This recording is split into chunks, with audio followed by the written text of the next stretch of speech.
सोचिए, क्या होता है जब एक ऐसा टारगेट जिसे कोई छू नहीं सकता, एक ऐसी ताकत से टकराता है जिसे कोई रोक नहीं सकता। आज हम एक ऐसे ही दुस्साहसी मिलिट्री ऑपरेशन की परतें खोलने जा रहे हैं जिसने दुनिया के सबसे सुरक्षित लोगों में से एक को अपना निशाना बनाया। देखिए, ये सवाल सिर्फ एक मिलिट्री पहेली नहीं है, बल्कि इस पूरे ऑपरेशन के पीछे की साइकोलॉजी है। ये दिखाता है कि कैसे सबसे तगड़ी सुरक्षा भी जरूरत से ज्यादा आत्मविश्वास का शिकार हो सकती है। तो निशाना कौन था? ईरान के सुप्रीम लीडर अयतुल्ला खमैनी, और उनका ठिकाना तेहरान शहर के बीचों बीच एक मॉडर्न किला, जिसे भेद पाना लगभग नामुमकिन माना जाता था। जरा सोचिए, तेहरान के बिल्कुल सेंटर में लोकेशन, घने शहर की ढाल, हर वक्त तैनात एलीट रेवोल्यूशनरी गार्ड्स और ऊपर से बावेर मिसाइल सिस्टम्स का एयर डिफेंस। ईरानी लीडरशिप को अपनी सुरक्षा पर इतना भरोसा था कि शायद उन्होंने किसी भी खतरे की आशंका को नजरअंदाज ही कर दिया। लेकिन ऐसा हमला रातों रात नहीं होता। ये महीनों की बेहद सटीक प्लानिंग और हाईटेक जासूसी का नतीजा था, जो दुनिया की नजरों से छिपकर अंजाम दिया जा रहा था। बताया जाता है कि सीआईए और मोसाद की एक टीम ने टेक्नोलॉजी और इंसानी जासूसी को मिलाकर एक जबरदस्त जाल बुना। एक तरफ सैटेलाइट्स ऊपर से नजर रख रहे थे, तो वहीं दूसरी तरफ हुकूमत के अंदर बैठे जासूस खमैनी की हर एक हरकत का पूरा नक्शा तैयार कर रहे थे। और फिर उन्हें वो मौका मिला जिसका वो इंतजार कर रहे थे। एक सुबह की मीटिंग जिसमें ईरान की पूरी टॉप लीडरशिप एक ही छत के नीचे जमा होने वाली थी। ये एक ऐसा मौका था जिसे गंवाया नहीं जा सकता था। इंटेलिजेंस तो हाथ में थी। अब ऑपरेशन का अगला फेज शुरू हुआ। आसमान साफ करना। एक बहुत बड़ा और पूरी तरह से सिंक्रोनाइज्ड हवाई हमला प्लान किया गया ताकि टारगेट तक पहुंचने का रास्ता खुल सके। 200 ये सिर्फ एक नंबर नहीं है। ये इजरायली एयरफोर्स के इतिहास के सबसे बड़े और सबसे साहसी हवाई हमलों में से एक की कहानी बताता है, जिसमें एक साथ 200 फाइटर जेट शामिल थे। ये एक डबल पंच जैसा था।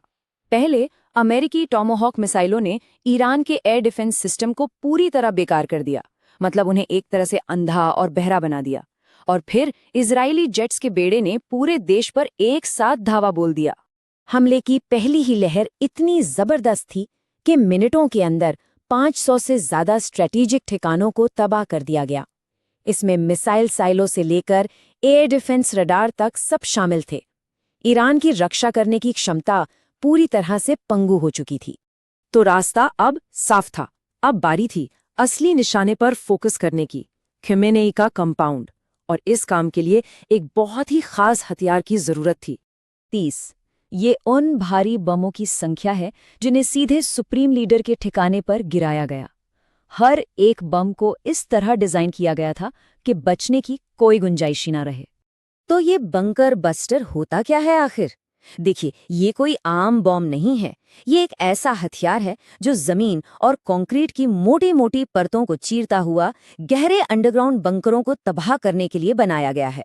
इसका तरीका भी बड़ा दिलचस्प है। सबसे पहले टारगेट को लेजर या जीपीएस से लॉक किया जाता है, फिर जेट से बम गिराया जाता है जो अपनी ही स्पीड से जमीन में गहरा धंसता चला जाता है, और फिर डिले वाला फ्यूज एक जबरदस्त अंडरग्राउंड धमाका करता है। यहीं पर वो सबसे बड़ी, सबसे घातक गलती हुई जिसने इस हमले को कामयाब बनाया।